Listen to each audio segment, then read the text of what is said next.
All right, my friends, last time we spoke, we talked, we introduced Ulysses and talked a little bit about its structure and the modernism underlying it, as well as outlining something about the main characters, whom I don't call protagonists, because of course there are three main characters, including one who is certainly not Protos or first, Molly Bloom, who shows up or has her day, has her moment in the sun. I say this ironically, because she's speaking in the early hours of the morning, in the early AM hours, and so her moments in the sun are actually still under moonlight. Though you should note that because of the latitude and longitude of Ireland, where it happens to be on June 4th, 1904, the sunrise was sometime like 3:33 a.m.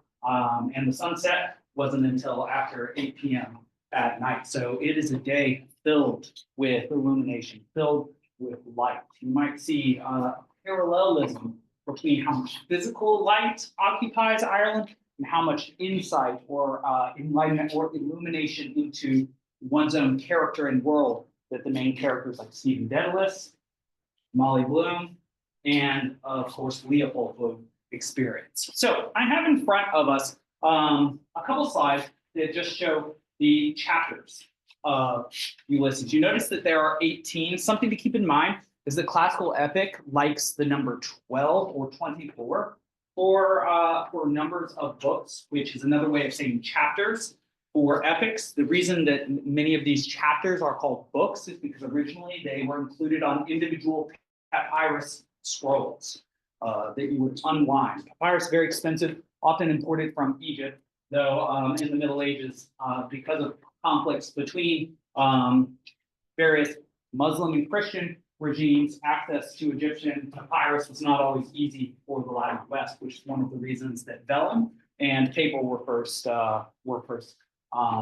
produced. Paper like we have now vellum, you can look up, is a bit of a macabre thing. It is a leather from the skin, the pelt of an animal that is then inscribed upon.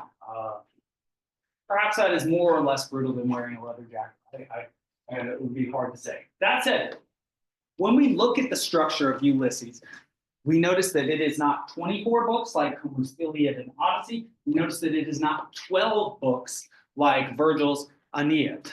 It is 18. It is halfway between both of them. Perhaps that is meaningful. But we see also that the work is subdivided not only into three different parts of the text that occupy several chapters themselves, but that the hour at which a scene occurs is ascribed to it. There is an art ascribed to it, a symbol, and even an organ. And I will be able to say a little bit about these, particularly when we get to chapters 4, Calypso with the kidney, and chapter 5, and Low Cedar with the genitals, the genitalia, as it were. But note that this is something that was not included in the original text. This is something that was written up by James Joyce himself as something of a map or a guide to the text, a guide to show you the continuity of symbols as well as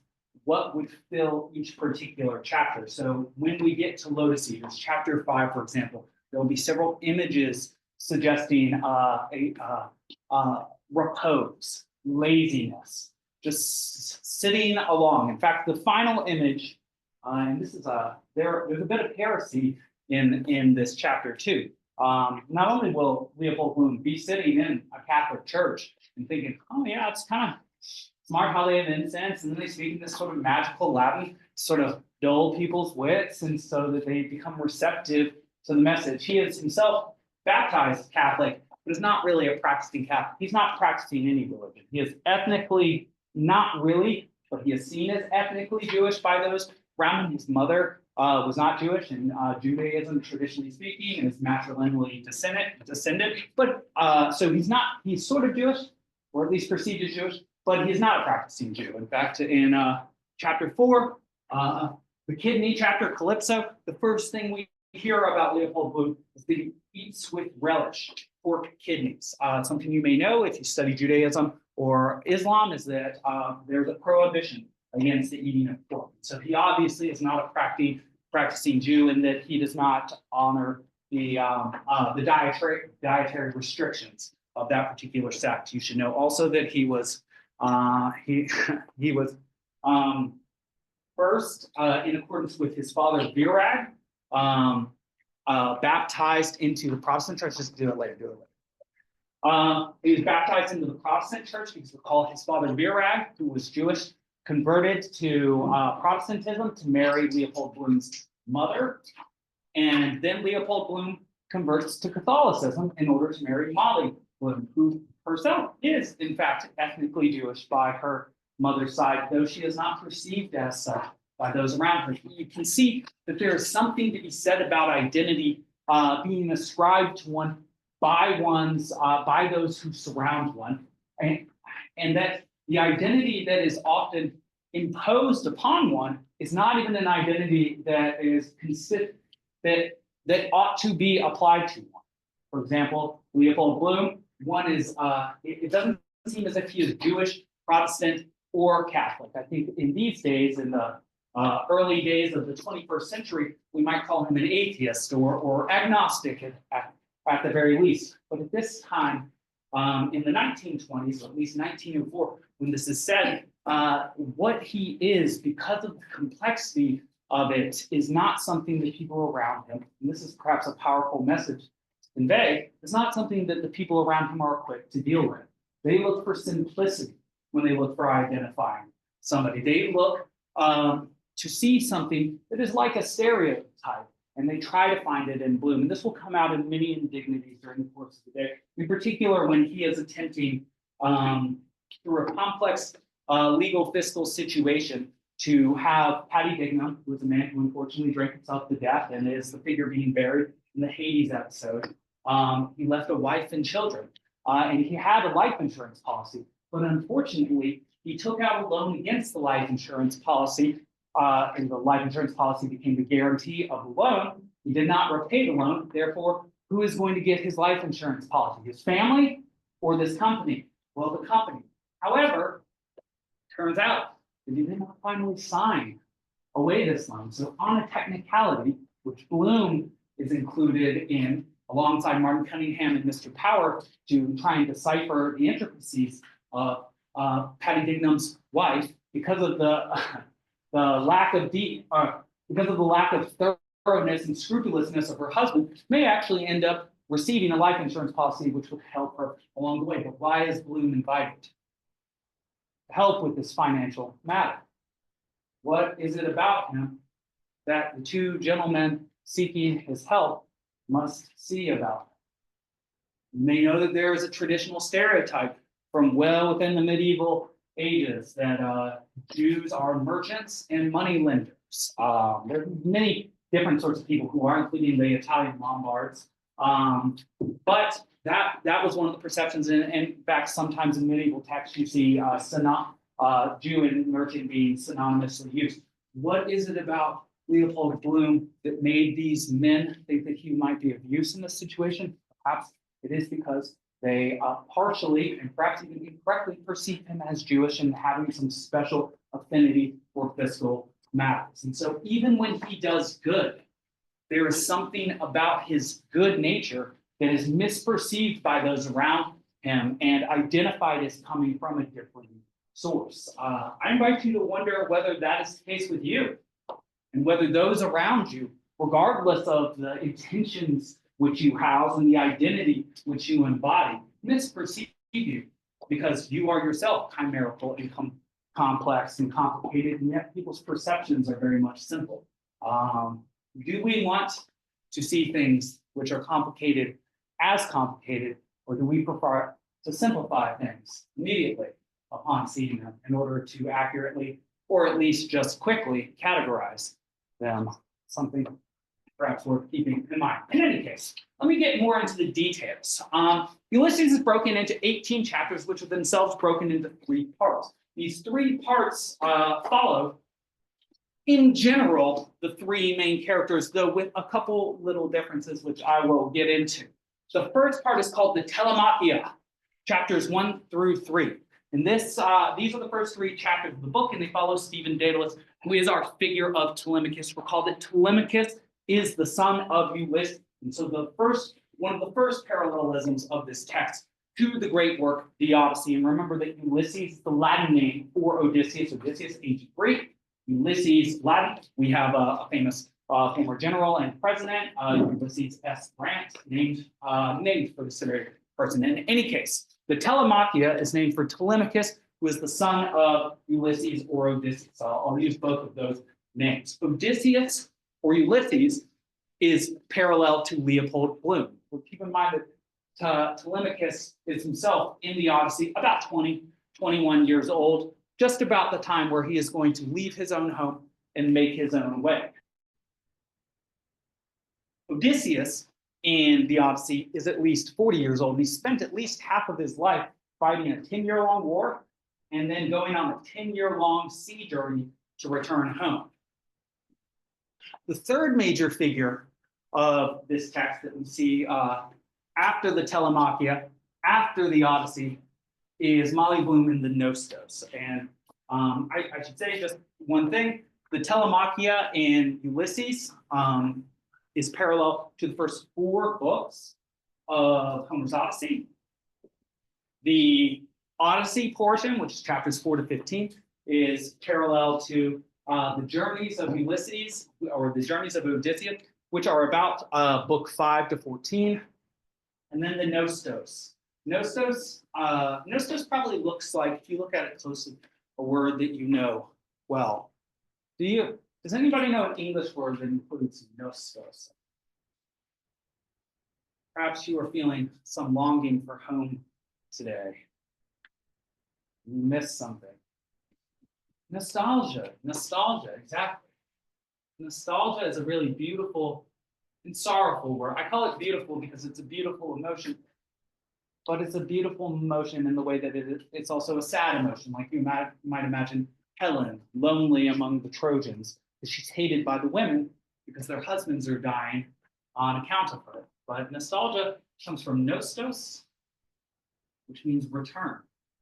And the idea of a return home, the question that Richard Wright puts to us, can you ever return home? Is home just a concept or is it a place, for example? And then algia, which means pain or distress. So it's a return pain. It's the pain you feel at being separated from a place to which you wish to return. So you can be nostalgic for a place, you can be nostalgic for a time, be nostalgic for a person. Though, of course, you do not want to devolve into sentimentality. Remember what Stephen Dedalus telegrams to Buck Mulligan about sentimentality. The sentimentalist is the one that takes the reward for doing an action that one does not commit. I think that's very interesting.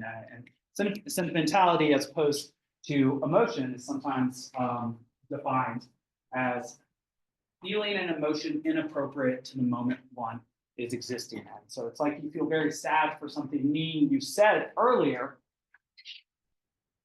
several days later, when you can't really act on it. That's a bit of sentiment. I wish I could have been nice in that moment. Well, thinking that one should have been nice in one moment is not the same as having been nice in that moment. So be careful of the pitfalls, the Scylla and Charybdis of sentimentality, in any case.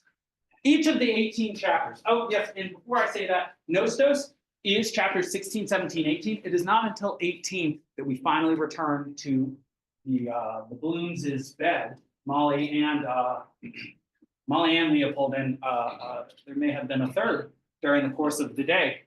So it is only in the 18th chapter that we truly return home. And a question that we will have when we get there is the home still a home? Has Leopold Bloom returned to a home? Because recall that during the course of the day, he finds out not only that his wife intends to cheat on him, he then makes plans with her to stay away from the home while Blazes Boylan, her manager and soon-to-be lover, is there, and then does not return until the early hours of the morning, after ostensibly himself being on a drinking escapade, though it will have been his young friend Stephen Dedalus, who was out at a house of ill repute, a brothel or house, just to decrease the register by by degrees. It will be Stephen Dedalus who is himself getting the worst for a drink, and then also ending up in Bella Cohen's brothel. That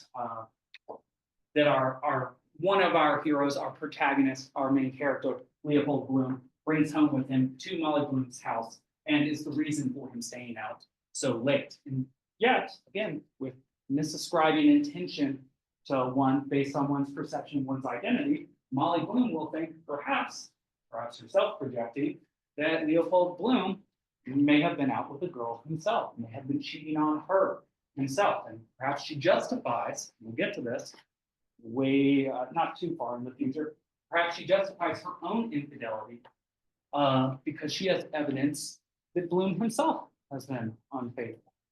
So also, it's almost as if what our identity is, as seen by others, is also mitigated by knowledge and time. We only learn about another person through time. And in fact, even some things about somebody from widely differing times can often affect or not affect what you think of them. Say if you hear that somebody was a murderer 35 years ago, is that the same thing as hearing that somebody murdered someone yesterday?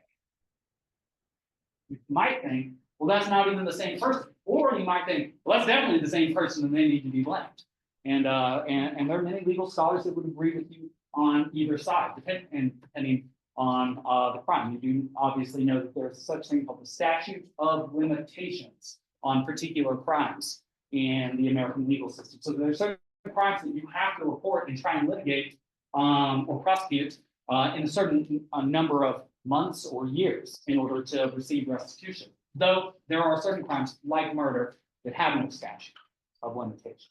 You murdered someone 50 years ago, somebody finds new evidence for that, and they want to bring you in front of a court as an 80-year-old doddering, as an octogenarian doddering a person pulled out of their, impolitely called old folks' house. Somebody might do that, and they would be legally in the right to do so. So, in any case, interesting bit of legal knowledge there. Each of the 18 chapters of this text receives a name from Homer's Odyssey.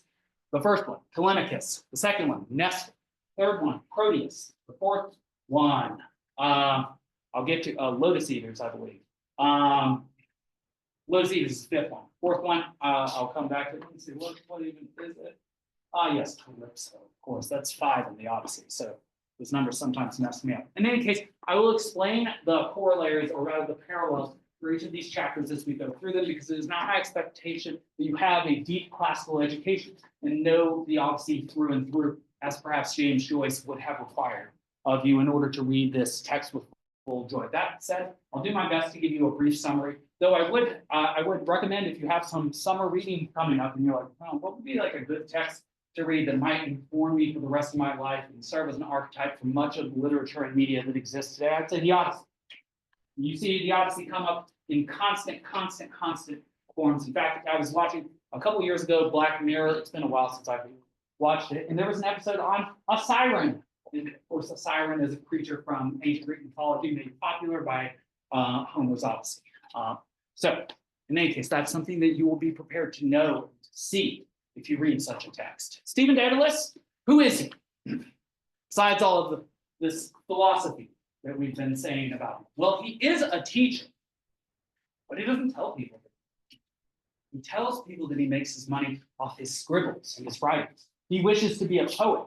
And you should know that in A Portrait of the Artist as a young man, he was being prepared to be a Jesuit. He was being prepared to be a priest. He was an extremely intelligent young man who excelled at his Greek and Latin, and yet he knew that he had too panoramic, too full a personality to be pushed into a particular role where he would propagandize for a particular faith. He knew that there was something more for him, or rather, how can you know before you achieve something that you are meant to achieve it?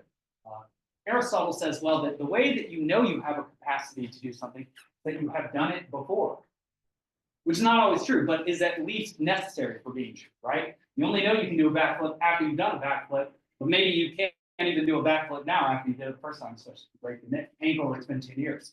But so Stephen Dedalus is a teacher and a would-be writer, and he left the relative comfort of becoming a Jesuit, in order to really go out on a limb to try and be a great writer. How does one become a great writer? What's the roadmap for being a great writer? How does one make one's money being a great writer? Well, you'll see that these are very much open questions for Stephen, who is very much in debt, who's being paid today. He is in debt not only to the person with whom he lives, Malachi Mulligan, called Buck Mulligan. Buck Mulligan tells you something about him, that name.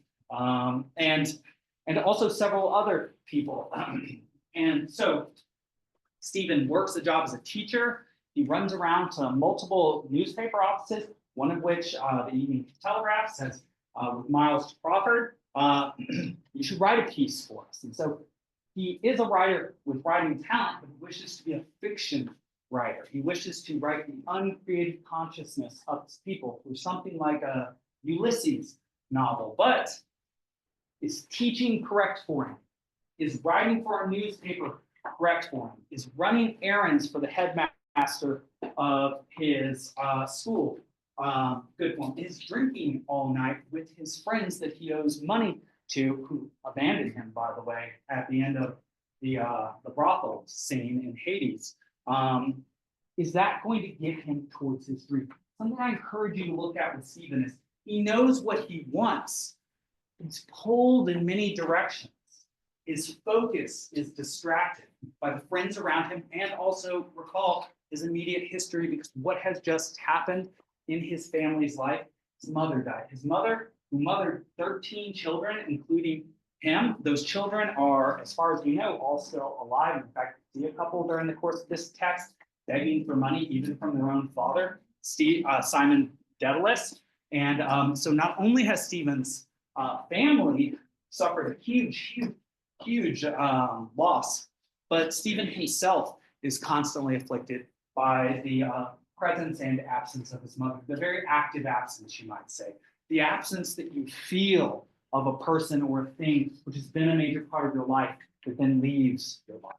You know, things that you can continue to feel and even see. People talk about phantom limb syndrome, feel your hand even long after it's gone. Something perhaps Cervantes could have said to us. But this Stephen Dedalus knows what he wants, but does he know how to get what he wants? Does he know how to get there? And in so far as he is asking these questions, is he like any young person? Is he like you? Do you know what you want? Even if you do you know whether you have the stuff to get there? Do you have the discipline to put aside distractions? Do you know the difference between that which will get you to the next step and that which is in fact a distraction? Perhaps even certain relationships, as Stephen Dedalus shows us, a relationship to his friends, but even his employer does not seem to know him for who he is. And this is perhaps one of the great lessons of Ulysses. If you are a dynamic, interesting, complicated person, almost nobody around you will ever know that nor grant you that perception. If you are such a person, you have to know it and demonstrate it yourself and to yourself and through yourself. Nobody else's mental representation of you will be as sophisticated as that which you are capable of seeing and knowing about yourself. In any case, Stephen spends the day working. I say that fairly loosely because he only works until 10:30 a.m. because Thursdays are hockey days for the students that he teaches, this sort of elite little boarding school where he doesn't have very much authority, and he only works a couple hours of the day. Then he goes for a walk along Sandy Strand Beach, then takes a tram into the city of Dublin and goes about to various offices, sends a telegram to Buck Mulligan, and then gets to doing his daily drinking, which he spends far more time on than working and certainly writing, which we don't see him do at all, except for when Buck Mulligan in the National Library takes out the telegram that Stephen has sent. The telegram is like a text message, but you have to go to a telegram office in order to send it. And it has on it a quote from a novel that both Buck Mulligan and Stephen Dedalus had read, with quote about a sentimentalist, saying that Stephen Dedalus is not going to show up at 12 p.m. At a bar in order to drink with Haynes and Buck. In any case, Leopold Bloom, he goes out.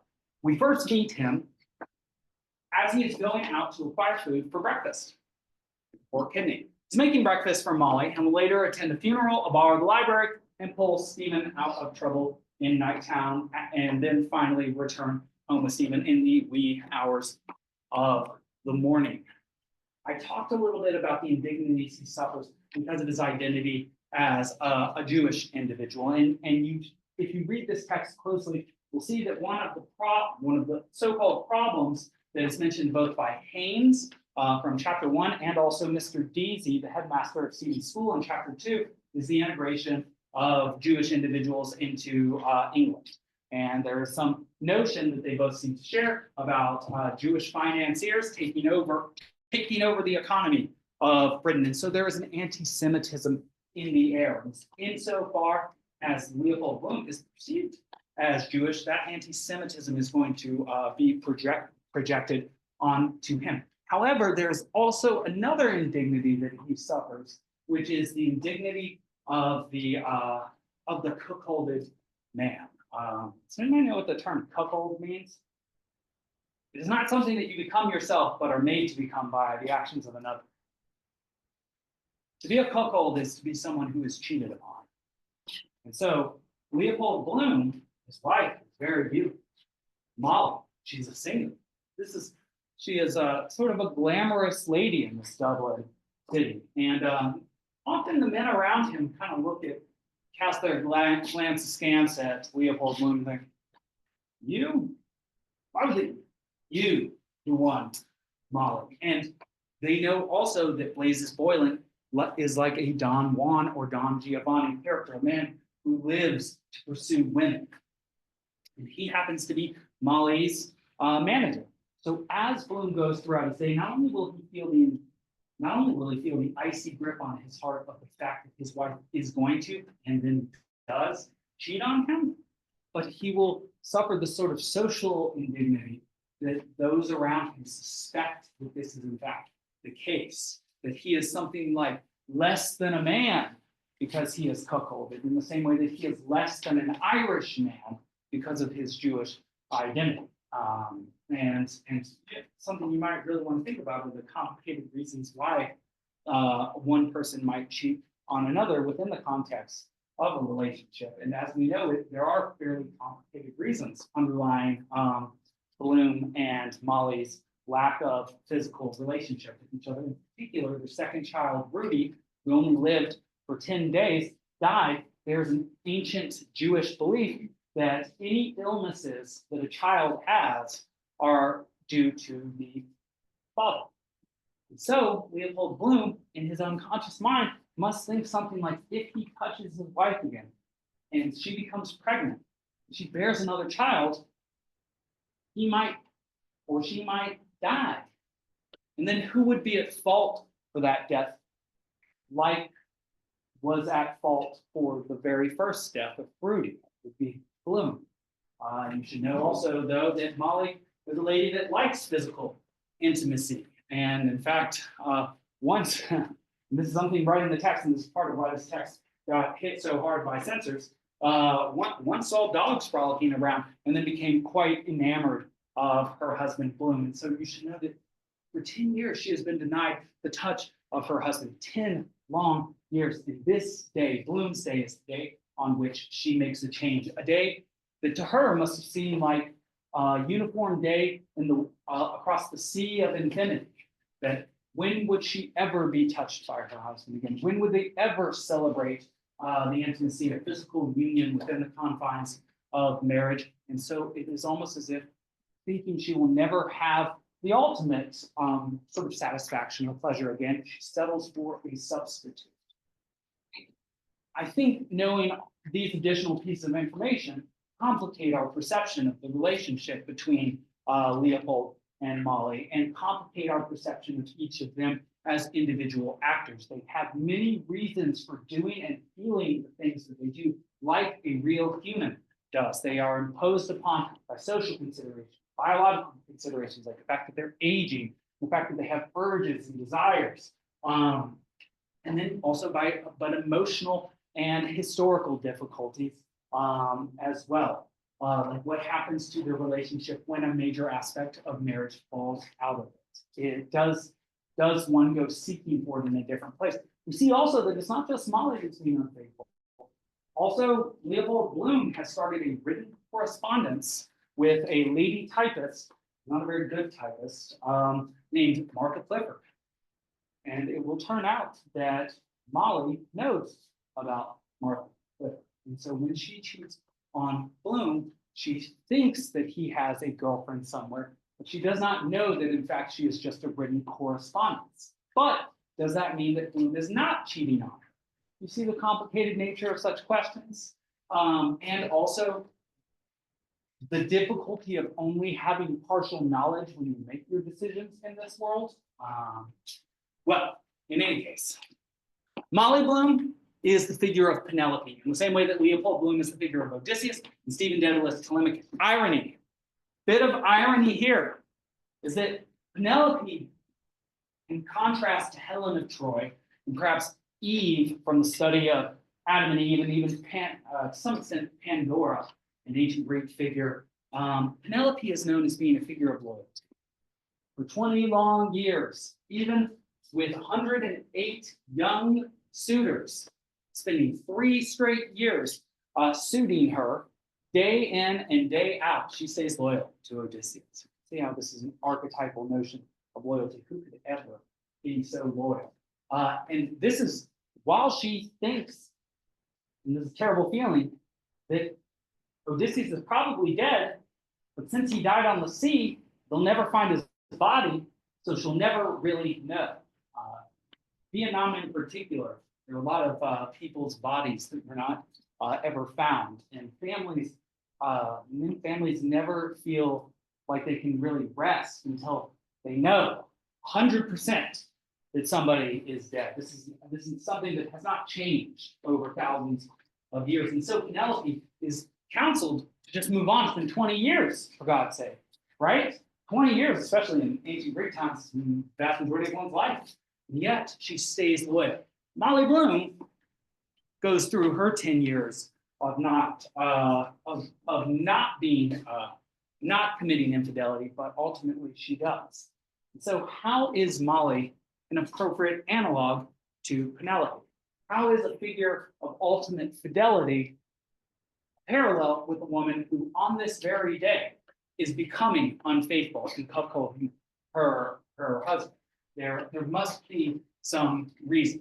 Okay, in any case, Molly eats breakfast provided by Leopold and then will cheat on him in the afternoon with her manager. Scholars in their infinite scholarliness have actually tried to figure out exactly what time Leopold Bloom's clock stops at 4:30 when he knows that Blaise Boylan is supposed to go meet Molly at 4. That said, Blaise Boylan is late to the meeting, and 4:30 would be a little bit early because they had sheet music out and they'd moved the furniture. And so scholars think probably a little bit after 5. Even though Bloom looks at his stopwatch, it says 4:30. Was that the moment that it happened? Perhaps one would think such things. In any case, she cheats on Leopold Bloom in the afternoon, sometime between 4 and 6, with her manager. She is a singer, and he's the one who sets up her concerts. And I mean, look at his name, Blazes Boyle. Blazes. Evidence of their tete-a-tete will be evident when Bloom returns to bed later in the book, where he will try and find crumbs and also evidence of copulation as well. Ulysses' connection to Homer's Odyssey. Ulysses, like I said, is the Latin or Roman name for Odysseus. Latin was the language of the Romans in the same way as English is the language of Americans. Each chapter receives a name from Homer's Odyssey, as I said earlier. Most chapters include a running theme related to the Homer's Odyssey. For example, the second chapter named Nestor.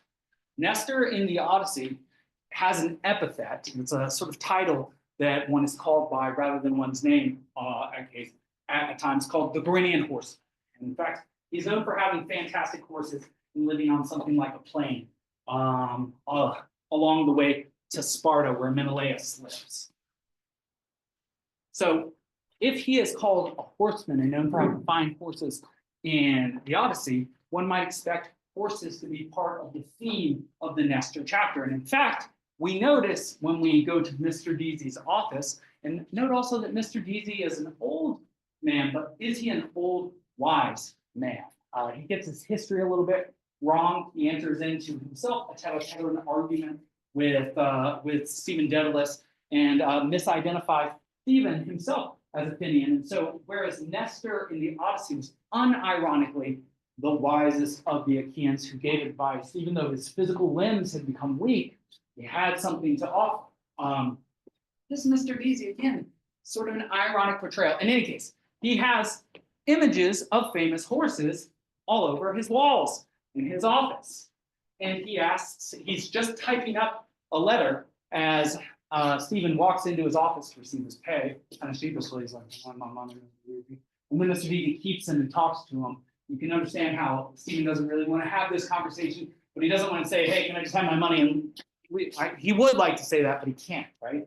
Because of various bits of politeness and hospitality. But Mr. Deasy is typing up a letter on hope and baptism of these horses, which he wishes for Stephen to take to the two local Irish papers. And so you see that the theme of horses, I mean, a horseman, still perforates the Nestor chapter, but often in ironic ways. All right, let's get into chapter 1 itself, see if we can get through a few of the chapters of the text as it is. So chapter 1, it's called the Telemachus, and it features what is called a black mass. Telemachus is the 20-year-old son of Odysseus. He is, at the beginning of the Odyssey, featured in the first 4 books that are themselves called Telemachia. And he is hanging around his mother's and his father's former house while 108 suitors and their servants eat up his food and attempt to seduce his mother. He himself is in something of a limbo. He doesn't know what to do. So the goddess Athena, in the form of Mentes, an old family friend, shows up into the stronghold of his father's home and suggests, Telemachus, you're a man now, aren't you? What? Do the people around here hate you? Why are all these suitors eating your food against your will in your house? In your own house, defend your house. Aren't you a man at all? And that is very much a question of Telemachus, whether in fact he is an adult, whether in fact he is somebody capable of managing a house, of risking life and death through battle and war, even with those in his own home, whom he does eventually fight alongside his father at the end of the text. That said, Athena, in the form of a wise man, interesting way of looking at it, and she takes the form of multiple wise men during the course of the Odyssey, Mentes, mentor, from whom we get the word mentor, and she counsels Telemachus to go meet Nestor, the Garanian horseman, who Mr. Deasy is correlate to, and also Menelaus, friends who fought alongside Odysseus during the course of the Trojan War, and may have information about whom anybody knows about his whereabouts. Perhaps these 2 men do. So Telemachus must himself go on something of an odyssey. He must leave his home and go out and meet the world as he is in order to find out who he is. And in some way, this is parallel to our hero, our protagonist, Stephen. I'll sometimes call him a hero because there was a work by James Joyce that ended up largely becoming a portrait of the artist of a young man called Stephen Hero. And so he hangs around his house daily, watching Penelope suitors eat his food and sleep with the serving women. That's true. Athena visits him to send him to Nestor and Menelaus. Okay, so Stephen himself, where does he live? He lives alongside the beach, but he doesn't live in a nice condo. He lives in one of 14 towers, that were built as watchtowers by the English on Irish land. And so he lives himself in a representation of English imperialism and of British domination of the Irish. And he lives in what he calls the omphalos, rather Buck Mulligan does. This is the Greek word for belly button or middle.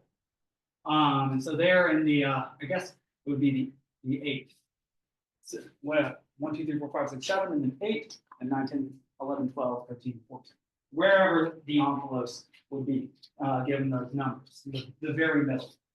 Now, there is a third sort of suitor-esque person in the tower.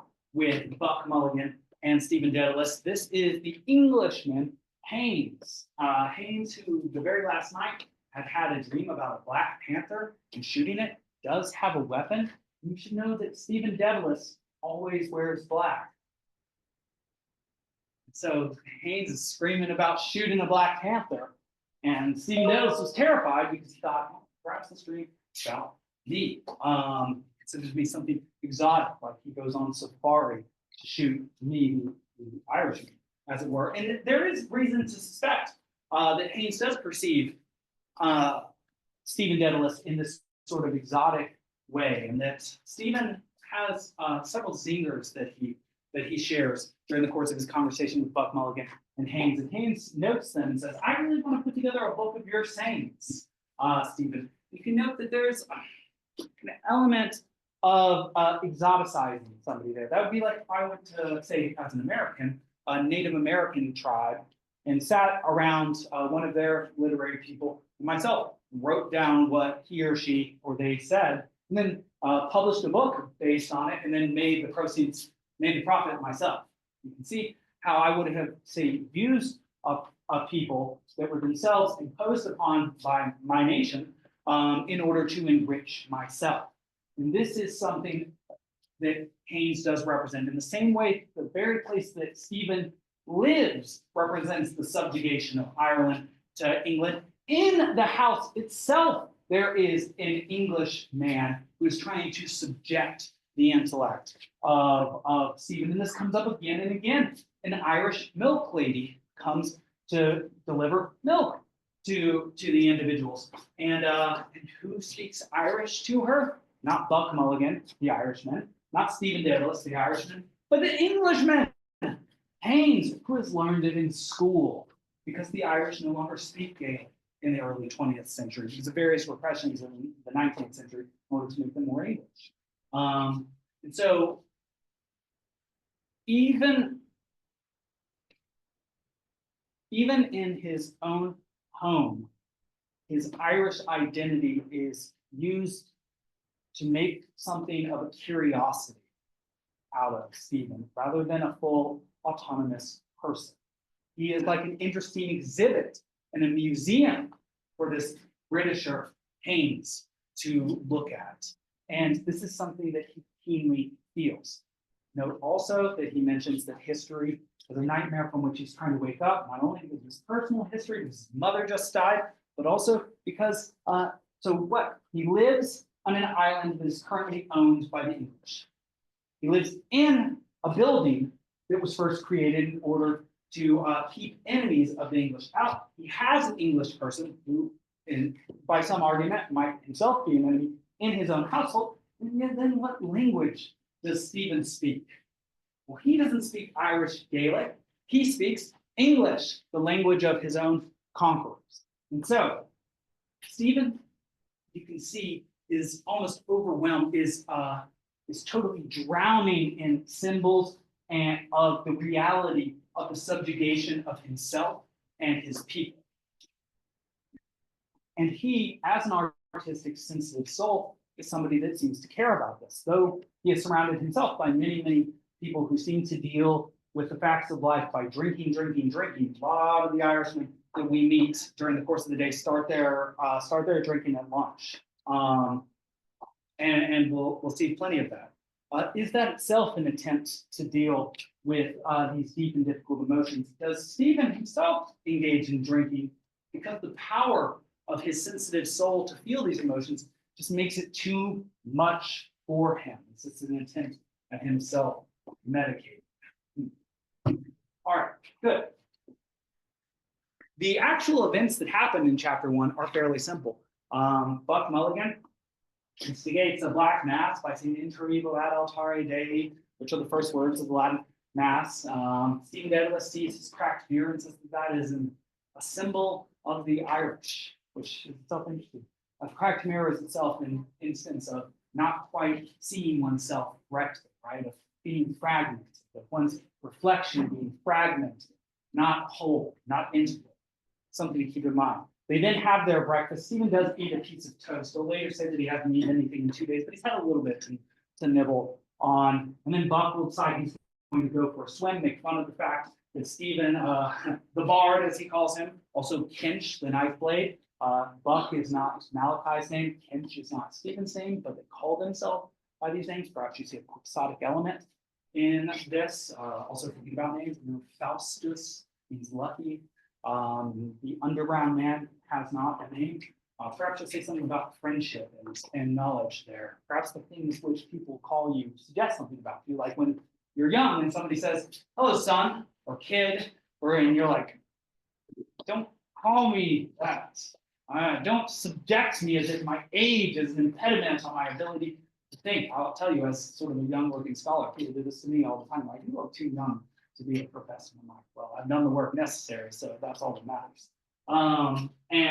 And just listen for 5 seconds and you'll get it. But that said, Stephen also reflects on the fact that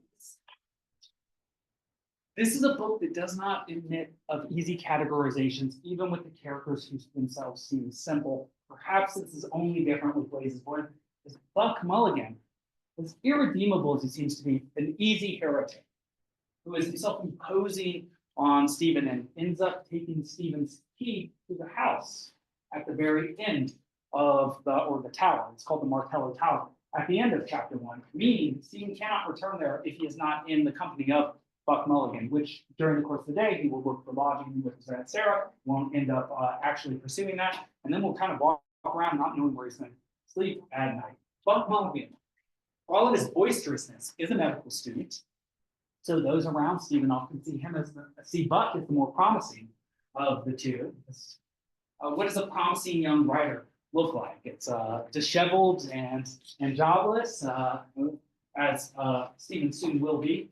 It's hard to say, but Buck has also recently saved a drowning person from drowning, a person in the water from drowning. And Stephen himself, as a weak thinker, constantly returns this image and thinks, could I attempt to save somebody from drowning? If I did, really, I would just drown myself. And so he notes that he is not himself like one of these ancient Greek heroes. He is not like a Hercules or a Superman or an Odysseus, even in having great physical strength and physical courage. He is far more like a modern intellectual. He is, or at least a stereotype of a modern intellectual. He is not great looking. He is not physically strong. He is not filled with courage, and he doesn't even swim well, which is something that at least Odysseus and probably Telemachus did very well. Something you'll learn about Odysseus if you read the Odyssey, or if you've read the Odyssey, is that at one point he spends something like 18 to 21 days on the sea, with 3 days off a raft actually having to swim.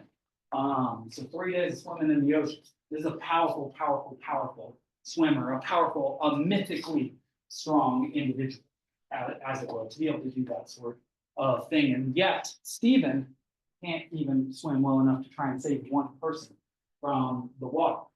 Later, when he sees his poor sister Dilly begging, he'll see that she has intellectual curiosity in the same way that he does, and has bought herself a French primer. She can learn French so that she can read French, ostensibly add to her education. And yet when he looks at her, he thinks, she too is drowning. I can't save her. And if you think about Stephen himself and what he goes through today, can he even save himself? By the end of the day, he will be homeless, and he will leave Bloom's home at something like 2 or 3 a.m., not knowing where he's going to go. We don't know where he's going to go either. Physically, directly, where is he going to go sleep? In some gutter? And also, looking at the longue durée, as it were. Is he going to make it as a writer? Is he going to be a great artist? Or is he just going to be another Dublin drunk? The city that is often portrayed as a place where people's dreams go to die. Will he make it? Will he himself transcend his father, who's also a gifted singer, has a gift for mimicry, himself had many of the gifts that Stephen has, but didn't develop them, and is now the head of a 13-child family without his wife, is disconsolate, and we will see him in multiple bars during the course of the day, which is where he spends the remaining bit of his talent. So will Stephen escape this milieu? All right, that's all I have to say today. Fantastic seeing you all. Do note